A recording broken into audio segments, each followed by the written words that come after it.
what you get.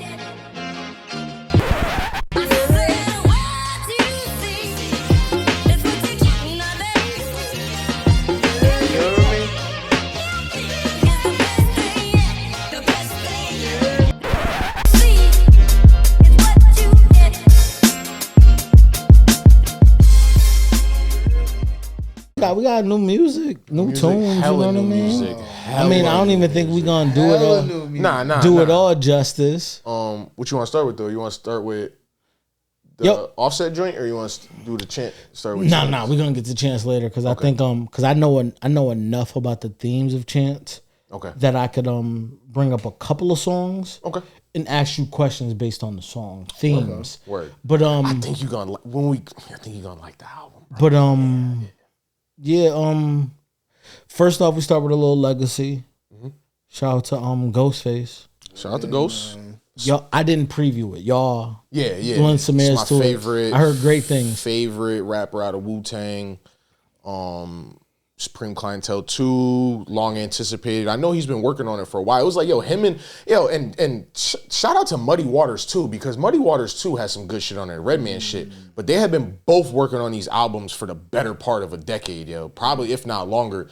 There's even that track that Rosenberg says on the beginning. He's like, this is some shit from like 05, 06 or so. Yeah. That shit is really from then, because his tone and all that shit is different. So he's been working on that shit forever, bro. He really has. I enjoyed it. I need to go back to it because the day was so full. And because what I knew what we had coming up for the pod and everything. Like I just been bumping the chant shit and everything. But I want to go back to it. It's mad tracks on there that for sure I was like, oh, this is the Ghostface that I love, yo. You know what I'm saying? But pre-pod we was talking about a little bit. I just felt like it wasn't Supreme Clientele 2. Yeah. I'm kind of with a lot of people with like the follow-up shit. Like Muddy Waters 2, low-key felt still like Muddy Waters. Yeah. I didn't look at the production, but it still felt like fucking what's his name? Oh my God. Eric was on there producing, Eric Sermon. Oh, okay. It low-key felt like it still had that feel. So if it's not Eric Sermon, it still had that funky, jumpy bass lines and all that shit. It still had that bounce to it. Okay. I enjoyed it, man. I enjoyed it. There really wasn't many songs where I was like, this really ain't for me. Because like thematically, he's talking about some shit on there. Yeah. There's a few joints on there that I'm kind of like, he got into like a little introspective bag a little bit, yo, you know what I mean? So, Ghost did his thing on there, yo. And it's always good to see the elder statesmen pop out, man. Facts. Yeah. That's one thing I will say is like, from the songs that I was able to listen to from the album, like, it felt very Ghost, but it just didn't feel like Supreme Clientele. That's what I'm saying. That's what I've been hearing. Yeah, yo. And it's like, it really reminded me of like that, Big Doe Rehab. Yes. Like, what was that other one that had like the Wizard of Oz theme? The King Ghost Wizardry or something, some shit like that. Yeah, like yeah. That sound. And that was like the R&B esque type like album. Yeah. Like that era where this music was coming from. It felt like. But one thing that I did peep was the interview that he did with Bootleg Kev, and he was saying like over time he would just be doing music and he would be stashing stuff away for Supreme Clientele. Putting them in different batches. So that's the reason why like all the sounds from the album sound like they come from different eras of him. That's because fire. they do. Okay, you know that's what I mean? fire. So it's almost like a compilation of himself. Yeah. Word. Like it's almost like a schizophrenic project. Yeah. Even the cover is what is kind of what got me, because I mean, if you know anything about Ghost's history, when they were making Supreme Clientele, he got diagnosed with diabetes. Him and RZA went over to Africa. They cured his diabetes. But he was talking about, like, when he talks about the album, he was like, yo, I was remembering the beats that RZA made before we left to Africa, and I'm just rapping in my head to all them shits. And it was like a lot of his peers was like, yo, Ghost came back, and this sounded like this nigga was speaking a whole different language. Like when you listen to, when you needle drop on that first Supreme Clientele, iced out Capicoolers, lounging with 7 doulas, the great adventures of who? Like, it's like, this nigga not even speaking English, bro. He was getting crazy. He's getting crazy. And low key, a lot of people will reference Supreme Clientele and Wu-Tang as a whole for like just their slang terminology, and it was really when Supreme Clientele 1 dropped, where it was like you start getting rappers like, and don't kill me in the comments, but it's just like niggas like the Rock Marcy's, and you know, now you got the West Side Griselda movement and Stove God and all these other niggas that the Action Bronsons with like that lavish rap. Yeah, yo, where it's just like, yo, what are these niggas talking about, yo? And it's all fly shit. Yeah. You know what I'm saying? So I didn't get a lot of that with this project, but even the cover, like you said, it's a compilation. It's like that Looney Tunes cover. So it's like he was putting on a show, if anything. So like a compilation, like a variety show or something like that. So I like that. I like that comparison. It was a goodie. I feel like the songs that I was listening to definitely like tapped me back. A lot of the collabs are fire. Wow, like Ghost. You know what I'm saying? Because like you said, for me, like he's top 2 for me. In your personal or in Wu? Oh, my personal Wu. Like you mean in Wu-Tang? In Wu-Tang, yeah. He's top 2. Who's one? Is it Ray or is it Meth? It goes back and forth for me. Because he's my or did I guess? Did I guess out of the Ray too? Yeah, you did. Meth? No, Ray. Ray? It go Ray or Ghost, depending on what mood that I'm in. Okay. But it's almost like there's no wrong answer to the That's my 3. You know what I mean? Yeah. I respect that. Yeah. You know what I'm saying? But for me, the reason why I put them 2 is because like the bodies of work. You know what I'm saying? Yeah, I can go back to way more Ghostface and even the most recent stuff, because Ray got in the like from the 2010s and up. I still Only Built for Cuban Link 2, fire. Like it's not as fire as 1, but it's pretty fucking close, yo. Like I went back to that shit recently. Amazing project, but I can't really go to much of Ray. I still listen to joints that people don't like of Ray, like Immobilarity. See, I fuck with Immobilarity. I listen to that. Sneakers is my shit. Sneakers is my shit, boy. I was thinking to myself, like, there's joints on Immobilarity. I'm putting that as like the D music. Word. That got a bad rap because I think it came out in such close proximity to the first Cuban Link. That's a hard act to follow, bro. That's why I think certain things you should just leave alone. That's why when I seen that he was doing Supreme Clientele too, give it another name. Yeah, you get that feeling like ruin it. You know what I'm saying? Yep. All movies don't need a sequel. Yeah, like Jay didn't have to make Blueprint 2. He could have named that shit something else. We just spoke on one recently that we should leave. It should have been left on the cutting room floor. What was that? Coming to America. That never happened. We started praising Eddie, now we kicking his fucking back in. that sequel never happened. I promise you it didn't. Yeah, man, it's gonna be like I don't know what happens after the 25th minute. You remember that movie that they said Sinbad did? That he said he never. Shazam. Like that. Is it Shazam? It's Shazam, right? Never happened. Yeah, that shit never happened. It never happened. I remember they that shit out your memory, dog. Mandela effect for sure. Yeah, there you go.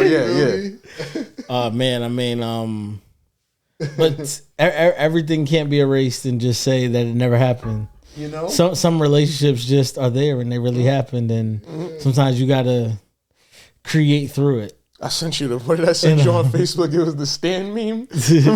Yeah, and we had some X music drop. We had not DMX. Yeah. We had Dear Iman and Dear Cardi drop respectfully this weekend. Why do you keep doing that to Iman? Yo, and it's fire. That's not fire. Doing that?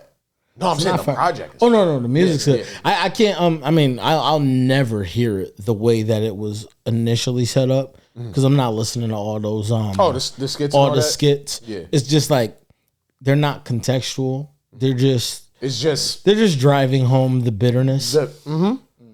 No disrespect, not calling her bitter. Fucked with the Tasha Smith one. The bitterness that created the project, the anger of love lost that created the project is depicted in those skits to me, and I don't need that to hear the music.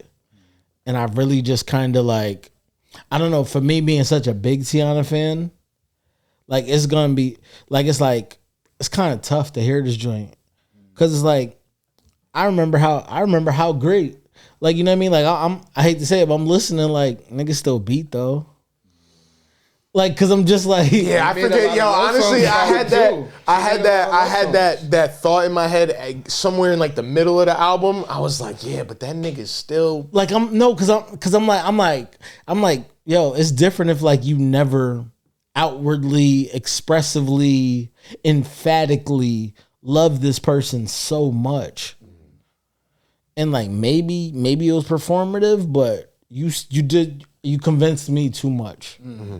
So now I'm like, so you gonna act like it was never cool? Yeah. And now use like new homie just putting you through the mattress and but let's seal it. But then let's seal it with my daughter saying I love you on the last song.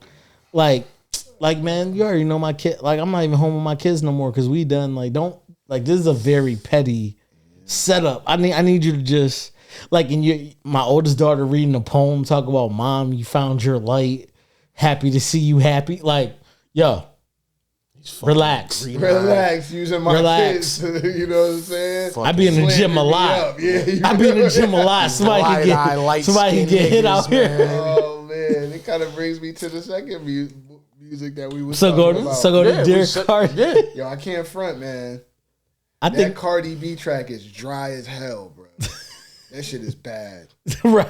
That shit's a bad track. Oh, we talking about No, you talking about the Offset album or you talking about but what I wanted to preface it with that because like the reason why I listened a little openly to this is because I heard that track that she did that was a Jay-Z remake for Imaginary Players and that song was terrible. Yeah. You know what I'm saying? So I'm thinking like, oh, he dropping the album on the heels of her dropping that single. He probably wasn't planning on doing this. This is probably something he did to kind of like crush her momentum on her album. But then I heard the album. Straight. Yeah. And the Kiari album is actually well-rounded. Got some joints, man. You know what I'm saying? Like, I'm gonna whittle it down a little bit. I'm gonna do what KB doing. I'm gonna just take some shit out. But some of the Loverboy shit he put on there, I would have took a little too much. Yeah, there's a couple songs where I'm like, okay, and then there's somewhere I'm like, okay, I know what I like when it comes to like those types of rappers, yo. I think his Bodies, project. Though? Oh, Bodies is the one. Bodies is fucking. That's Bodies is the one with JID on it. Yeah, that's the one. That shit is like to me, like you know how like surround sound was a slow build for JID. Yeah. I feel like this one's gonna be the exact same way. Word, where it's like people like it, but they don't like it yet. But when they do, it's gonna have a whole like that shit. I mean, it's perfect. I mean, it has a very popular sample and it's flipping it from one genre to another. So it has, for me, if I'm looking on the business side from sync, it has a lot of sync potential. I can see any sport picking that up. Just because the way it is. Football season about to start. Yeah. Bodies hit the flow. Yeah, that's a beautiful. Like any sport could pick that up and like put together great highlight videos and commercial build up. Like it's one of those. On there though. There's some other and that's what I was saying about the second single, Professional. That joint is a slapper. He got that joint with Key Glock, Run It Up. I fuck with that. And and there's niggas on there like, I don't fuck with NBA. I don't really listen to Key Glock like that. But like these features, I was like, okay, I see why people fuck with son. You know what I mean? Set it off. There's a chance for that. There's a chance for his project to age way better than Teyana's, in my opinion. Teyana has great music for her current circumstance and current moment. I feel like he definitely, I'm not going to give him a pass. He did get on his Dear Cardi shit. Yeah, he did. But he didn't dwell on it. He showed love though. It wasn't even like he definitely, he tried to high road it. He tried to high road it, get in the good graces. But then like his it was passive aggressive though. Yeah, there was some there was some digs in there. Professional is kind of like letting you know, like look, like you alright, but I can get more packages than you. Yeah, you know he was wilding. And then, I mean, I never want to keep score with a joint. Whatever track it was when he said, like, yo, it was 50-2. 50, yeah. That was kind of crazy. Yeah. Like, I mean, hey, a win's a win, I guess. That nigga wanted to win, but you lost your girl. You lost your fucking family, so take your 50, my G. I mean, I want to ask, too, because he's on here, and I've been feeling weird about listening to his music lately, but I've been listening to Who, Gunna? I knew this nigga was. Yo. As soon as you said I've been feeling weird. First of all, we fucking grown, so like I don't do all that street politics, all that other shit. You know what I mean? But like he's done, like allegedly, the things that he's done does make me feel weird about listening to his music. But that last album got some He got joints though. some Damn, madness nigga, on it's that tough shit. because I couldn't. He's listen, a I couldn't citizen. listen to the last Oh. one, yo. He's a Like, citizen. man. He's a citizen. I think it's niggas' fault for having him around stuff. Word. Yeah. And that's one thing that I did say when we brought this up the last time is like, yo, like if you not in the streets, you don't gotta play by street rules. You a civilian. But stay out of street niggas' business. That's the and part. street niggas should have kept you out of their business Heavy. too. Should have. Cause nigga, If like, you was a sidewalk nigga, you shouldn't have had no business. stay in on that curb. that. Yeah. Mind your business. Yeah. Cause now you sitting around phone calls and now you yes ma'am, yes sir, and understand. And you throwing up gang signs and Yeah. wiping your nose and when it's convenient for you, but then when it's look not cool. convenient for you, it's oh no, that's them. Like, Yeah. So that's also a thing too, where it's like you gotta be careful. Like So lessons can be learned on both sides. absolutely. So street niggas, if you know what niggas around you that's benefiting from your street nigga-ness, get them out of there. Yeah. Especially if you know that's not the timing that they on. Yeah. You know what I mean? Get them niggas up out of there. Cause like Gunna, he's a musician, bro. Like, and a lot of these musicians, they playing a character. This ain't the person that they Regular really ass are. citizen. You know what I mean? Just a nigga with a job. we just watch his job. That's all. He got a wild government name too. It don't sound like somebody who would have been I forgot.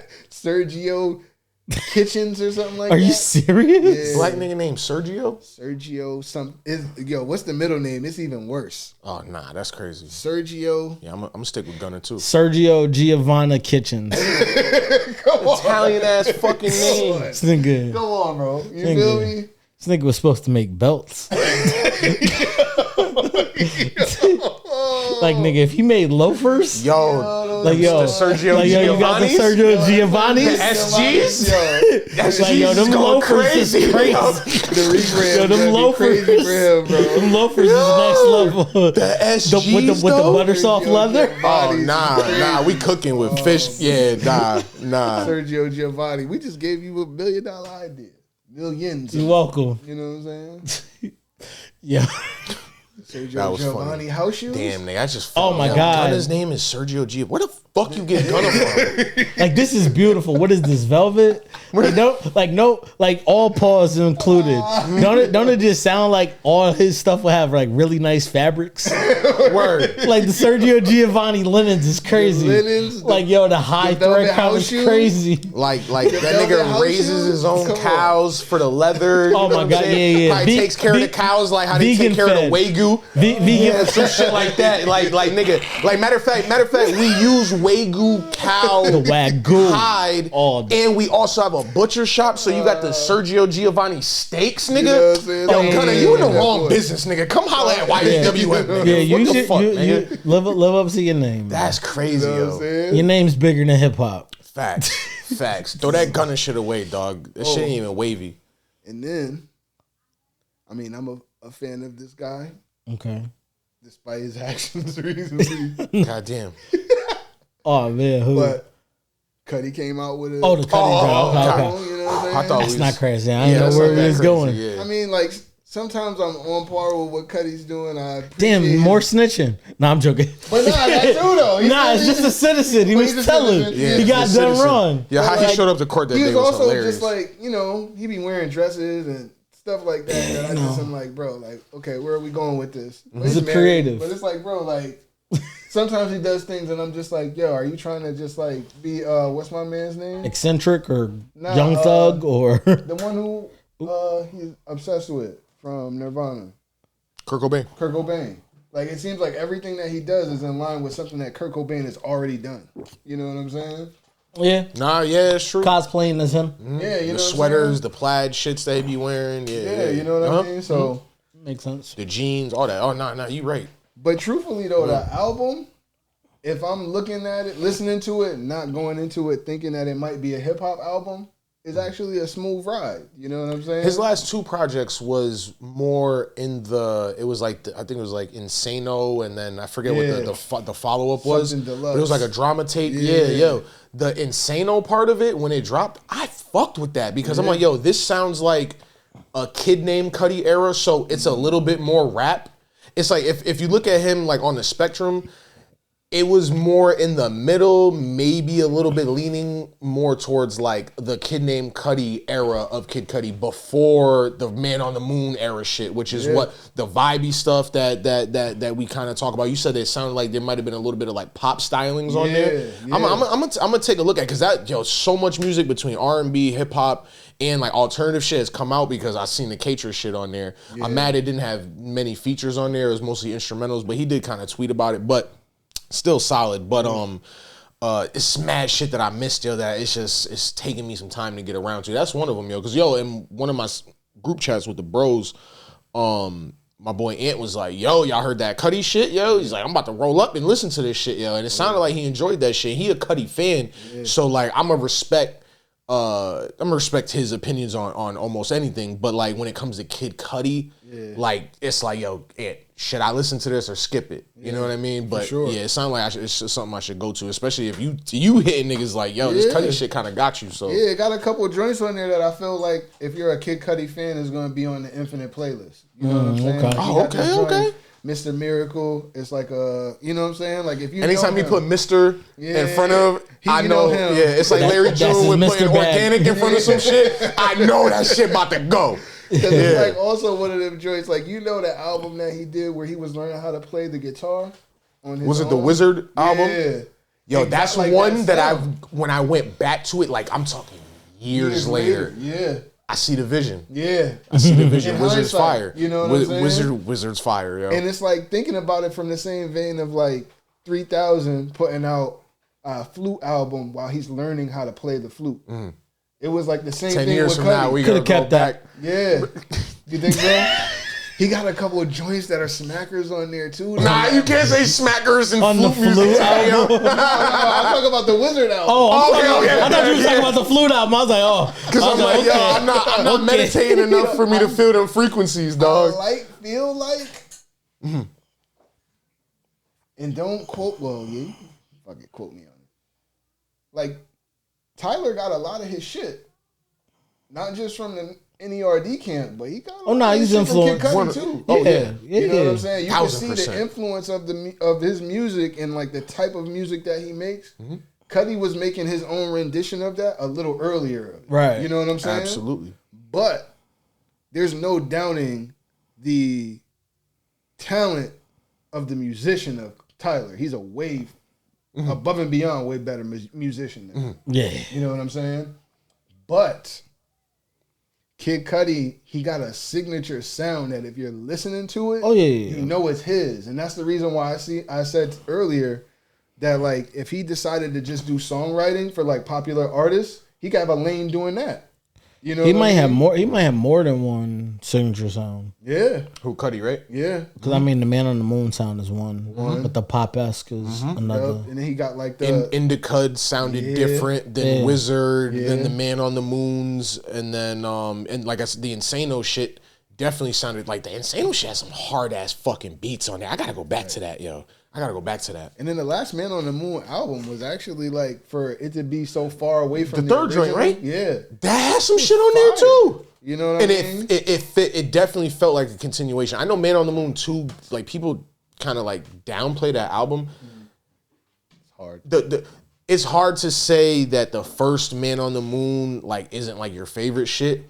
But to me, maybe it's just because of how, just what I like from music. I like that dark, moody shit. Yeah. I had started making beats around that time. Odd Future was popping. Yeah. So it's a time capsule. It was like a time capsule thing. And it was just like, I remember the homies being like, yo, but like, we don't know how we feel about this. I'm like, nah, like this shit is incredible, yo. Like he got the track on there, This Is the End with Marsha Ambrosius. Fucking Chip the Ripper, nigga. Yeah, it's tough. But the thing is with him, though, that I appreciate now actually, that's not more is that he said in a recent interview, maybe like a year or two ago, he's like, yo, like, I'm out of that stage in my life where I'm making like sad, depressive music. Like I want to make more upbeat shit. But when you think about it, he literally gave you a discography of albums to listen to if that's the style of him that you love. Yeah, I mean, that's just a niggas like Mo should buy more albums. But now it's like, I even see him like with this latest album, Free, like him stepping into the light and trying to make more upbeat music instead of like being stuck in the dark. You know what I'm saying? Because like he made all his music sad and depressive, even some of the best music that he made. And I think that kept him in that sad and depressive state that he was in. You know what I mean? Where he wanted to kill himself. There's one album that he made, I can't remember which one. Oh, Speeding Bullet to Heaven. He said he can't even listen to that album himself. Button says that a lot. He can't listen to his stuff because it puts him back in that mode where he was at when he made it. You know what I mean? And Speeding Bullet to Heaven, what does that sound like? Yeah, for sure. Yeah, I'm trying to sound like a suicide album. Yeah, for sure. Sound like a crash so like he came out of that, had his daughter, then he started trying to find the light again, and now I feel like he's making more like happy music, which I feel like is kind of a symptom of him being more happy in this stage of his career. You know what I mean? Which I mean, I was about to say that's a segue. That's a perfect segue. So documenting where you're at. I mean, we did talk about that with I'm sorry, let me say the right titles instead of being a jerk. Escape Room and Chiari. It's Chiari, right? Yeah. Escape Room and Chiari brings us to Cudi, and he documented just like mental health. So there's a line on the album we're about to get into on Chance's album